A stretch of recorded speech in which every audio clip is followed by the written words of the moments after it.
If you missed today, I hope you're sitting down, okay? But let's get into it. I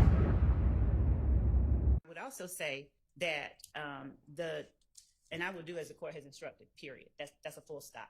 The statute. I love when attorneys say, I'll follow your orders, as if you have a choice. I mean, I guess you have a choice. I could hold you in contempt, but okay, thank you. I appreciate that. Happen, and I don't mean to be or sound contemptuous. What I'm saying, Your Honor, is I don't want the rest of what I'm saying to be interpreted as if I'm going to do something else than what the court has instructed. If that's the case, then what the hell is this right here? The jail, if we. All right, and I thought y'all were going to work something. Well, I mean, let's imagine a scenario where he gets released from the hospital at 4:30 or 5. Then what happens? I thought the two of you were going to work out some kind of other arrangement where he is kept in custody, considering the issues about whether he's going to appear voluntarily or not, but not in the jail. That has been dealt with, and that has been. That's what we want. So he can go back to his house. You don't put a GPS monitor. He would not be at his house. He would be.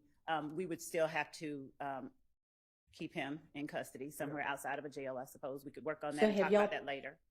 Because I don't know about working on it and talking about it later, because it sounds like whatever this is a fluid situation, and the kind of release, nobody seems to know when that's going to occur. And if it occurs at a time when he can't be brought immediately over to testify, then there need to be other arrangements in place. And you say we've worked that out, but then it doesn't sound like y'all have worked that out. Actually, it has not been Mr. Scheib and me. It has been the DA's office and the jail in terms of who or how they would, how we would handle his custody. And if he's released back to the jail, that seems like the kind of thing that I don't know, a judge's signature needs to be upon. We have not yet. Okay, so you just said you worked it out. I'm saying that there have been discussions. Mm-hmm. I will leave it at that, and I will present to the court whatever the result of those, I believe the conclusion of those discussions are, before he is released from the hospital. Miss Love, God, dog, you just make it easy for us over here to expose the lies that you tell. You mislead all the freaking time. Some of these clips, y'all gonna catch a common theme. One of the themes is, this is what got Glanville. She's lying. She's basically trying to lead on to something that didn't happen.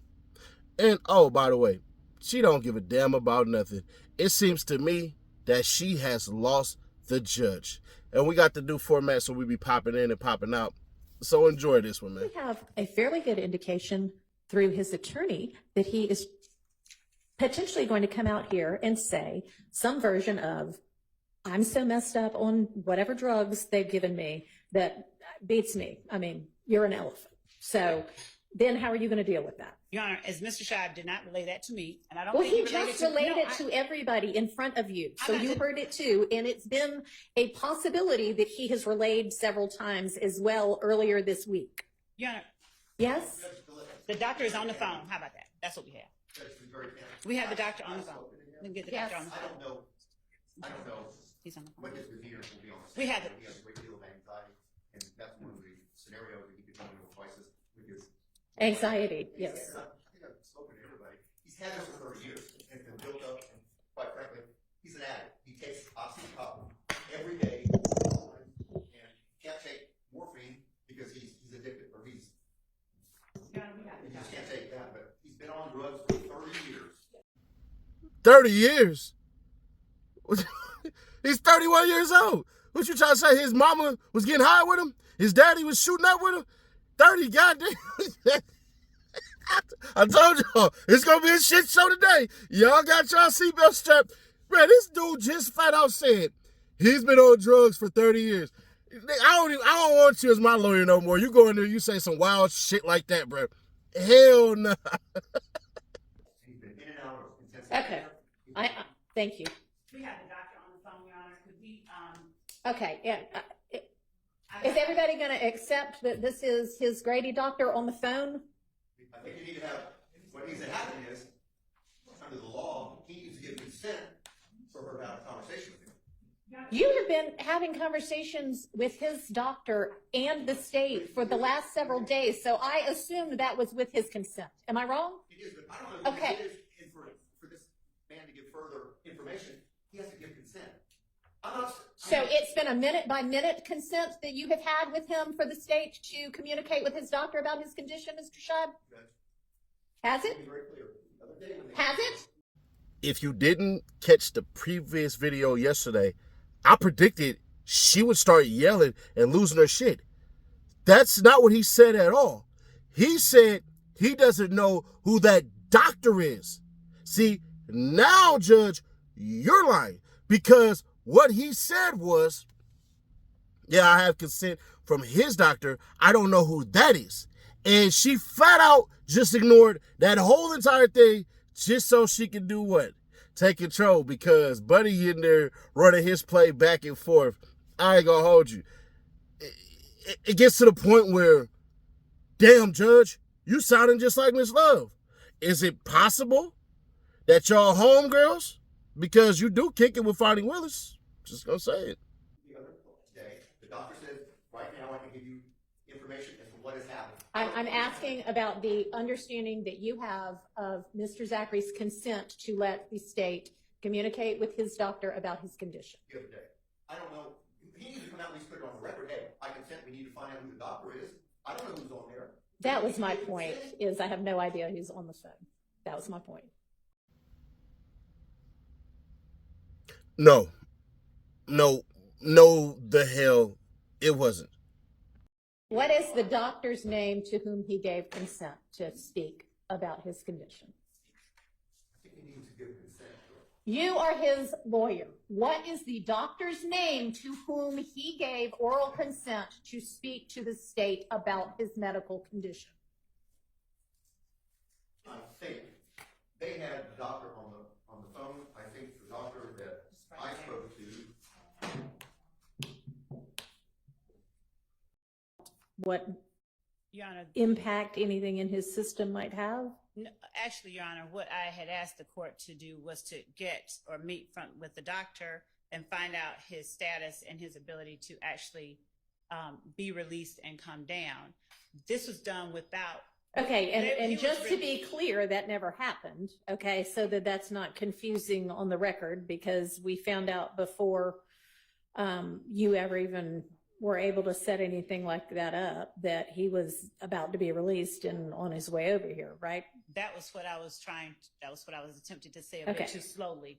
So yes, Judge, I don't think that there's any need to talk to a doctor because he was released Okay, so before all of that he happened. comes out and he says, I am high as a kite, I'm on whoever knows what, and, beats me, I'm just loopy. That may or may not be true, right? I mean, I don't know what he's actually on. I don't know what his condition actually is. I don't know if he is on something, what impact that might have on his ability to testify. And I am not necessarily going to take his word for whether he is in a mental state to be able to testify. Do you understand what I mean? I do, Your Honor, and since that was not the reason that I was asking the court to meet with the doctor, if the court will afford me a moment. So his lawyer says that he has two cases that are upstairs, and he exits, and Miss Love does some of the most cowardice shit that you gonna see, because I'm gonna just tell y'all flat out, spoilers ahead. If you don't want to hear the spoiler, just double tap twice and jump to 20 seconds. Her ass basically just did some coward shit and started making up stuff about this man that she couldn't even address while he was there. She flat out just say some venomous ass shit and then just started lying on the defense. I mean, that's a possibility. Your Honor, there are just a couple of things that, and the court is correct, and that is, those are things that we have, tossed around. Yeah. But the state's bigger concern is that given the commentary made by Mr. Zachary's father when we were trying to reach him, that he was going to reach out to Mr. Shart and Mr. Steele. I don't know why, but that's what he said. And he insisted that we could not force Mr. Zachary to come and testify. And given that there seems to be pretty open communication between the Mr. Scheib and counsel for the defendants, they probably have an even better grasp on what's going on with him than even we do. But what we do know is that there are people down there who are monitoring him.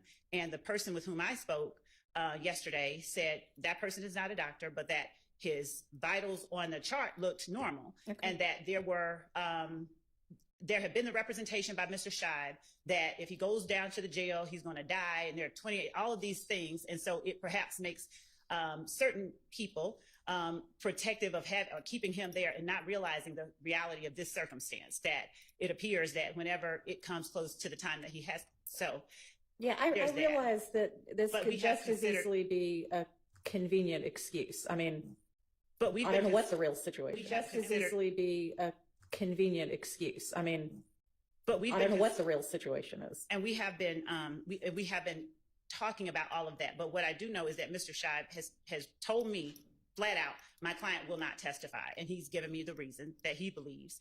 And like I said, I'll just leave it at that. And it's not the reason that he just represents. I would also say that and I will do as the court has instructed, period. That's a full stop. The statute. I love when attorneys say, I'll follow your orders, as if you have a choice.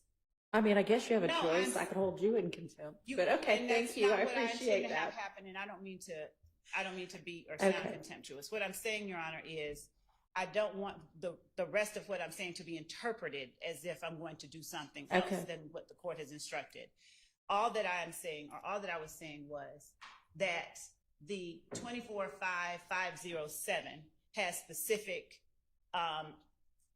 language, and it instructs that the court knows that statute. So we are going to follow that statute, and we will talk to Mr. Scheib about what that means. And I don't know if there's something else that he intends to or wants, but whatever that is, we will discuss it with him. But yeah, that was real cowardice, real freaking cowardice. And that right there encapsulates exactly what the hell happened to Glenville. That's why you see him in the thumbnail. That's exactly what the hell happened to Glenville, because she misled, she lied, she tried to make it seem like, hey, bruh, they dirty over here, they playing over here and all this stuff. Is it just the simple fact that, Miss Love, you just don't seem trusted? It should be something to the standpoint of the defense is supposed to be doing this, and they're going after people who don't want to testify.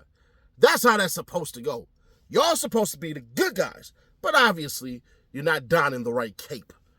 So you get that crap going, and then you have, in my opinion, Brian Steele just doing Brian Steele type things, thinking outside the box, because, bruh, he just basically said, we want to bring in Paul Howard because that shit that Sprinkle pulled yesterday, trying to act like he's just Mr. Goody Two Shoes, that shit he pulled, and on top of that, we don't want to just bring in Mr. Sprinkle and Mr. Paul Howard. We want to go ahead and bring in who? DA Fonnie Willis. And figure out why exactly yo ass brought this up, because we was told it's all about the big fish. And they specifically say, we don't want Shannon. He's a little fish. We want a big fish. And it comes out, I want Thug. I want to know where his money's from. This was embedded in the case by the prosecution, and Mr. Copeland testified, I knew who they wanted. And he said, whether it's believed or not is up to, obviously, the trier of fact. But Mr. Copeland said, I knew that I can get out of that interrogation room by finessing against Mr. Williams, and I lied. That's, short, that's a fair amount. But I was going through this last night and this morning, Your Honor, and if the district attorneys who's testifying, and he's an honorable man, if he's allowed to say what his conduct was, why he did this, why he didn't do certain things, they asked yesterday, or the court may have said, yeah, but you attacked why some people were indicted and some people weren't indicted. I believe that came from the honorable court. Then I would like to have, I believe that's a waiver of work product. I mean, we're getting very close to strategy, and they're revealing, they being the DA's office through this witness, may be revealing to an adversary which waives attorney work product what they did and why they did it. And if that's true, I just know myself, and I won't follow the law, I'm going to serve a subpoena. It'll be met with a quash, I'm sure. and you're going to have to go through all of the in-camera inspection of all emails, text messages, memos from meetings. I'm going to put Paul Howard on my witness list because this case had been languishing before indictment for approximately 7 years. And I don't see why we're doing that, because it could extend the trial, which is fine, but it really is going to be met by a blizzard of people reading all, if you allow it, of the state's inner workings. So then we can confront Mr. Sprinkle. Well, you made this decision. I want to understand why you did this decision. Because this memo says this. For instance, there's no wiretap on Mr. Williams' telephone. There's a wiretap order that was given to us, a proposed order, in discovery. It was never given, I could tell, to a court. Well, I find that interesting, but it's not in evidence. I wasn't going to ask about it. But if his strategies are coming in, he will be asked. Now, I'm confident, knowing the Honorable District Attorney elected Willis, she has control of this case. I just know that from dealings with her and in the past and on this case. So she will be added to the witness list, because it's really not Mike Sprinkle's call who to indict. That's from my experience. I'm not saying it came out in evidence, but. So then we get detective, investigator, DA, super cop, assistant DA, every damn thing that they want to act like he is. We get his ass on the stand, and y'all got to remember, Sprinkle is supposed to be this massive force of education to give to us, to say all of this stuff is calculated the same way that all the other investigators were supposed to be, and all of them failed. So I give y'all Sprinkle, and then we got somebody that special appeared that kicked his ass out of the damn stand because we got exactly who we wanted. But check out Sprinkle trying to exactly say who the hell he is, because she's trying to lay down so much foundation that you swear you could build a 4-story house on. So I think that was, he had not completed his response. My understanding is that he did, and so I'm going to object on asked and answered. Your Honor, Sustained. Mr. Sprinkle, where is it that you get the information from regarding what numbers to look for in Securus as you began to look into how to make your decisions in investigating independently cases that you were seeing? Well, there's a few areas. The first is looking at the numbers that the inmate called and running each number individually to see which numbers the inmate actually called versus which numbers another inmate called using that inmate's pen. That's the primary way. If you slow down just a little bit. All right. Go ahead. But the other way is if I had, for example, from intelligence that's gathered during the investigation, for example, if cell phone records were obtained by the investigator or by me, however they were obtained, I'll go through, for one of the parties involved in the case, I'll go through them and I'll generate a list of phone numbers from those phone records. And what I'm trying to do there is run every phone number that occurs in a party of interest phone records through the jail call system. Because I'm not oftentimes just looking for phone calls from people that have been actually charged with the crime. I'm also looking for phone calls from people that may know something about the crime, and that those phone calls are placed to those people in close temporal proximity to the homicide or event that I'm interested in. And how, when you speak about the fact that there are some calls that are made off pin and some calls that are not, how do you determine when a call is made by a person that you are actually seeking to gain information from? There's a number of factors that go into that. One of the most basic and easiest to explain would be I just recognize the voice. If we're talking about the inmate, like if I want to verify that it is in fact an inmate that I'm interested in that's placing the call, then I just develop a familiarity with their voice through various means. Wherever I can find a known exemplar of their voice, then I listen to that and I learn their accent and the tone and tenor of their voice. And that based on a few other things, like, for example, how often the inmate customarily calls this number.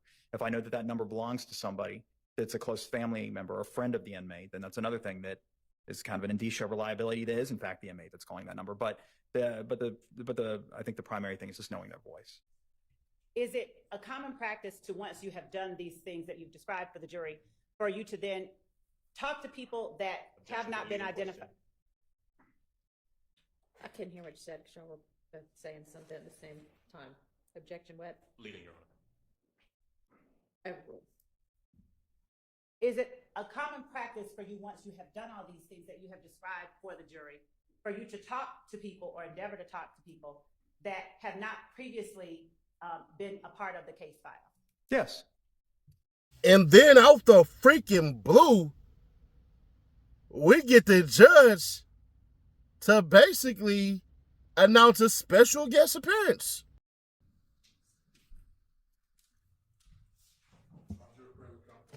Thank you. All right. Ladies and gentlemen, we're going to jump to a different witness right now, and we'll circle back to the other witness later. Mr. Zachary, can you please stand and be sworn?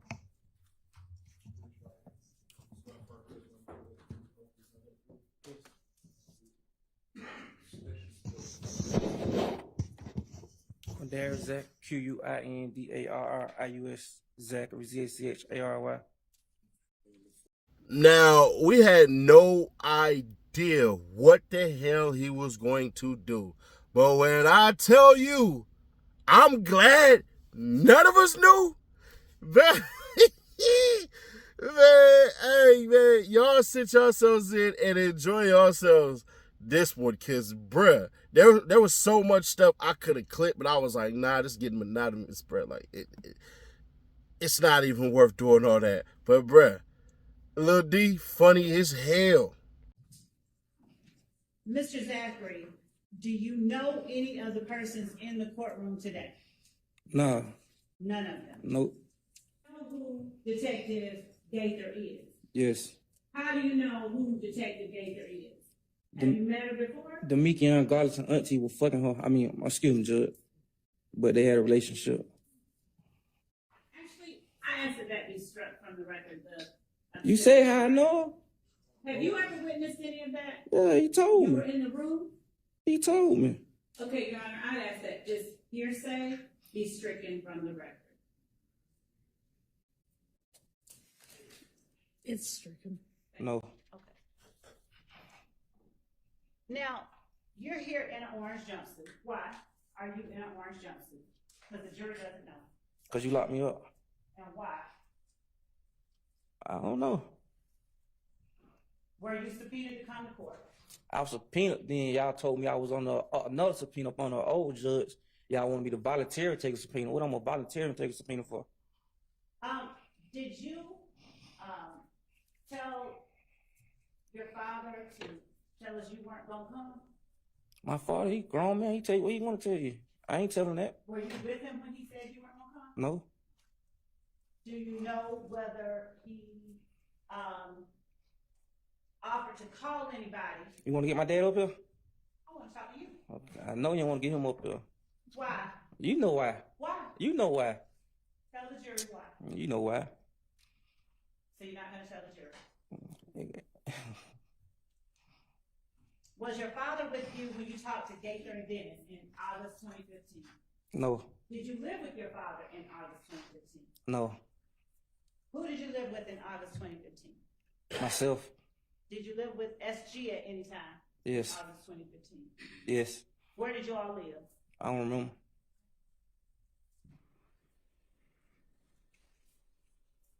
You said that you were closest with Moontum, or you were coolest with Moontum. All right. Were you coolest with Moontum in April 2015? April. Yes. And were you cooler with Moontum than you were, say, Shannon? Yes. Now, in April 2015, were you also cooler with Demekion? Yes. April 28th, 2015. Do you remember being with those people? Yes. Where? Don't we call our case? We was in the car together. What about Kenneth Copeland? Do you know of a person named Kenneth Copeland? Nickname? Woody. Yeah. How long have you known Woody? About 10, 12 years, something like that. And are you cool with Woody? He all right. What does he all right mean? He cool, he all right. Okay. What about Diamante Kendrick, Yak Gotti? You know him? Yeah, he all right. All right. And is that the same he all right that you mentioned with Mr. Williams and Mr. Stillwell? Yeah. All right. To your knowledge, did Thug allow anybody else to drive that Infiniti? I just told you I never saw Thug in the car. Or you know, Woody just told me that was Thug car. I never saw the car around him.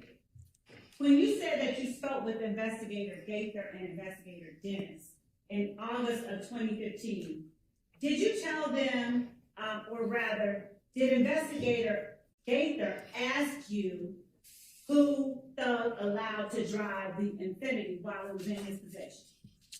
And I told them That's only, yes or no before you get to what you told them. you say, repeat Did it? Investigator Gaither ask you who Thug allowed to drive the Infinity while it was in his possession? Yes. Right. And did you give them an answer? And I told them I'm the person I ever saw in the car with Woody. Did you ever tell them Nard, Yak, Shannon, and Dua? Oh, I lied. I'm asking you if you ever told them If that. I did, I lied. Do you remember telling them that? If I did, I lied. I'm asking you a different question. Yes, I lied. So you remember? Overruled. You remember telling them that? Yes, I lied. Okay. Now,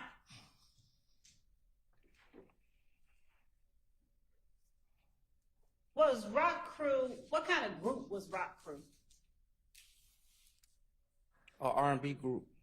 A R&B group? Yeah, What kind of music, what kind of songs did they put out? a lot. Okay, which ones? I don't remember that junk 13 years ago. Who were the artists in Rock Crew? Quinn Porter.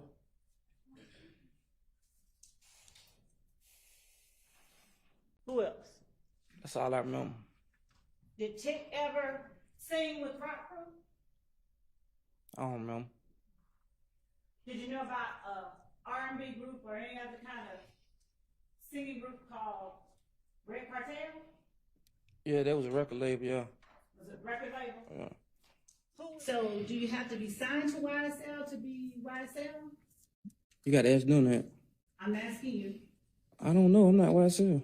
Then why you call yourself YSL a little deep? I told you I was just really selling clothes and stuff. Like I just wanted to be. I don't know. I just wanted shoes. I changed my name. That. Yes, I was a groupie. I was a fan. Yes. Were you a fan in 2009? Yes. What was he doing that made you a fan? He was rapping. He was rapping. Was he famous? No. Okay. Now, you're here in an orange jumpsuit. Why are you in an orange jumpsuit? Because the jury doesn't know. Because you locked me up. And why? I don't know. You did that. That's a song. I just told you on the last thing it probably was a song. Okay. What was the name of that song? For whatever they want, we bring the homicide. Word to my mama, told her to get it, not the game is like coming out of a coma. I'm trying, but I'm normal when this rap shit get boring. All I ask is that you pray for me, please. Right. I don't know the name. That Lil Wayne song though. Okay. No, I look like a little green rubbery ducky. Okay. Do you typically use green rubbery duckies? I use green anything. What's special about green to you? Cause I drink green lean. Okay. Do you use other green emojis? Hearts. All right. And this is, I'll get more into the crux of what I'm saying. This one I say Miss Love is absolutely losing it. Lil D is pissing her off. Everybody in the court is pissing her off. Just gonna keep it authentic with y'all.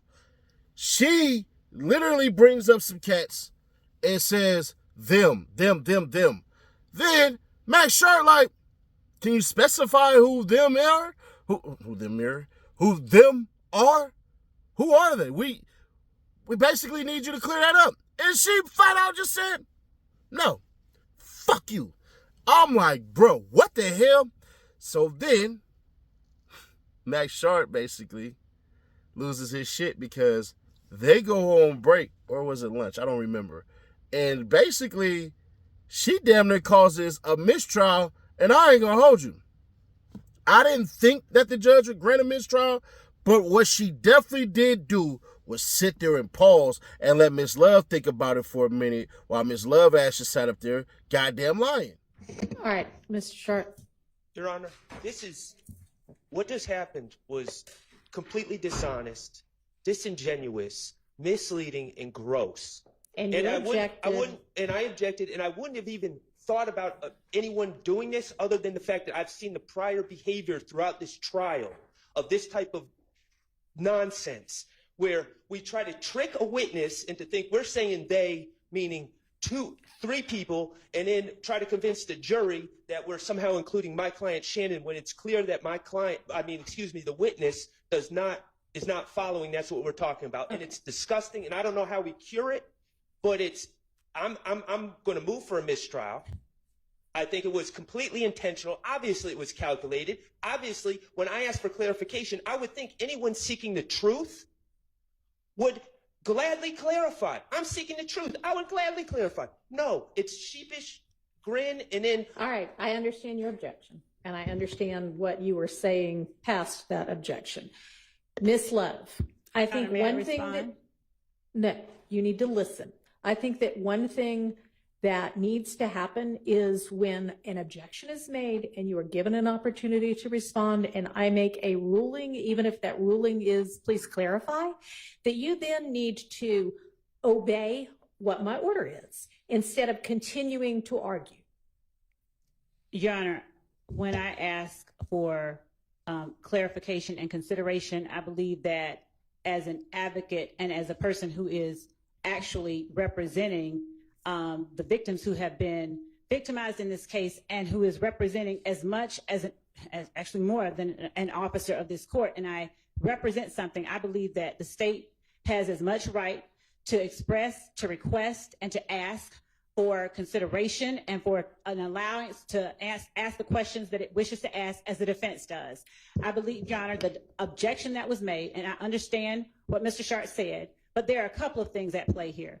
One, Mr. Sharp is well aware that Mr. Zachary has said that his client was with him.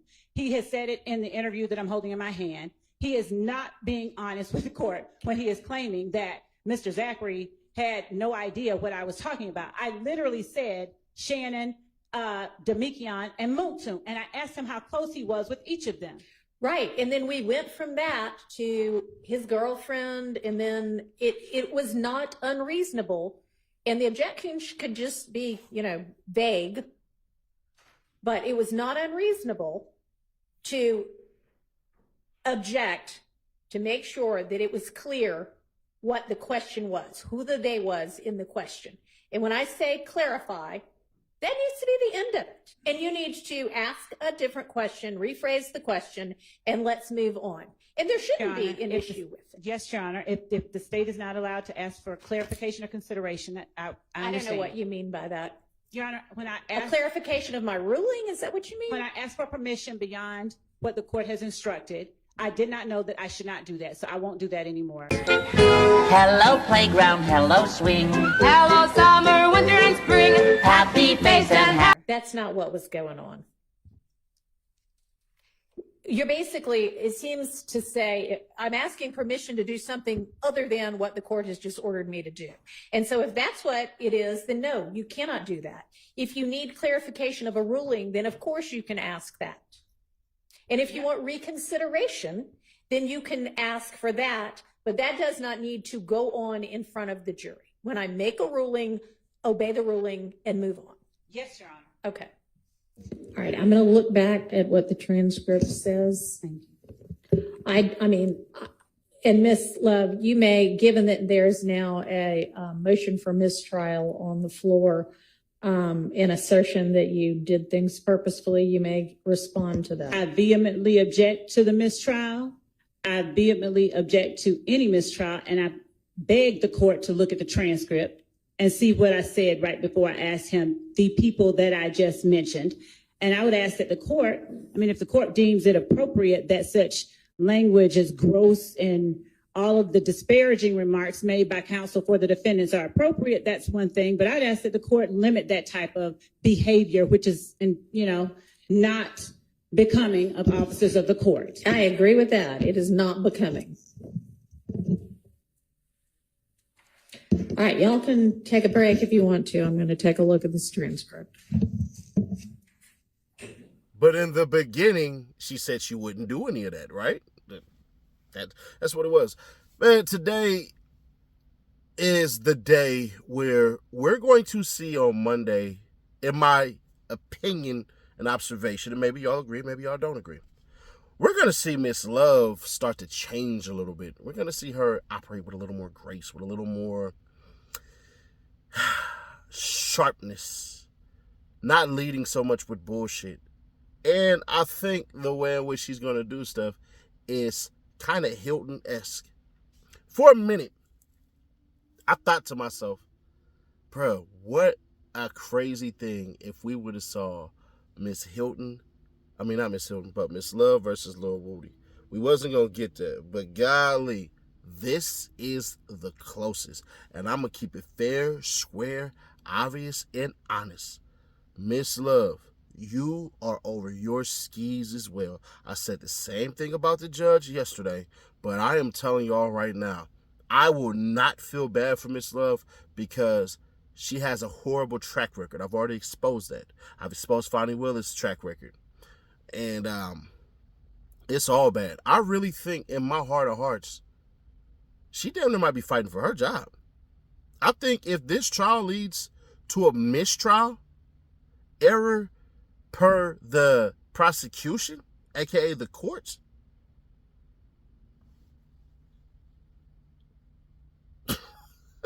she's gonna get fired. To Fonnie Willis, this is supposed to be a slam dunk case, even though it isn't. Fonnie Willis got up there and spread all type of propaganda, lying about so much stuff that we had to sit back and go, damn, it might be over for Young Thug. But the more we delve into this, it just seems to me, in my humble opinion, that they don't know what the hell they're doing. And I seen somebody say the other day, hey, Seti Nash, it's bad advice that you would tell somebody to get a speedy trial and all of that shit. Well, let's understand something. I'm not wrong on that. I'm not. You should go see the ratio of people who win their trials. You are more likely to win when you go with a speedy trial. These are just facts. You can look up the numbers. And the reason why my mindset says that, and let's just be all the way fair. If you know your ass is obviously guilty as hell, then no, take a damn plea. This isn't for the individuals who actually are freaking guilty. This is for the assholes who are innocent. With that being said, today we had Sprinkle get kicked out of the chair. We had Lil D on there. And the question that was what had arisen in the chat and on Twitter and all of that stuff and everything like that was, is Little D helping out the defense? And the obvious answer is no, he's not. But is he helping out the prosecution? No, he's not. He's not really doing anything. If anything, he's slightly annoying, and I would think that the jury is just ready for his ass to get up out of there. Because we've seen this dog and pony show a little bit with Lil Woody. The problem with it is Lil Woody was more emotional with it and more believable. Lil D just seemed like a spoiled little asshole who just wants to shit on everything. Now, if he keeps that same exact stuff with Short and everything like that, cool. But, or the defense, cool. But as soon as he says, I was lying, then automatically the defense gets to expose that. And I know the prosecution probably going to say, well, you were much more nice to them and all this stuff. And he's probably going to say something to the effect of, well, I told your ass I was lying and you didn't want to explore it. You wanted to push your own agenda. You wanted to paint your own illustration. So with that being said, it is what it is on that part. We had to sit back and look at this piece by piece to see the picture that they're trying to paint from the puzzles in which they crafted to build all of this. And I'm going to be fair, we ain't seeing it yet. He basically sounded like a tag-along. Sounded like somebody who just wanted to be cool. That's the honest shit I got out of him. It don't sound like he was no little soldier, no shit like that and everything like that. And then on top of that, everybody who would have said something crazy to these damn detectives, y'all all kept on losing. From Lil Booty to Moot Toont to Lil D. He said, he got on the stand, said, I did 8 years. And it said, jail don't scare me. Nigga, shut the fuck up. Your whole entire family was online talking about how bad it is. Nigga, you just had in 6 weeks, you had, 4 transfusions? You could play the tough guy role. but we don't believe it based on your health. And you may feel that you're Superman, but the audience, the people watching, they want to feel for you. And then it just popped out, and this is a rumor. I don't know, but he basically, well, this part isn't a rumor, that he basically fired his lawyer. So take a look here. I don't really have a problem with him having his phones. The issue is him showing up for court. So it's fine with me if he gets his phones back. So is there anything else you wanted to let the court know? Yeah. I don't want that lawyer no more. You don't want that lawyer Why you working anymore. for them? All right. Well, let me say this. When you come back on Monday, it may be that you I don't need want no a lawyer. You don't feel like you need any kind of lawyer whatsoever. So what if things change on Monday? I don't need no lawyer. All right. Well, Mr. Scheib, thank you for your service.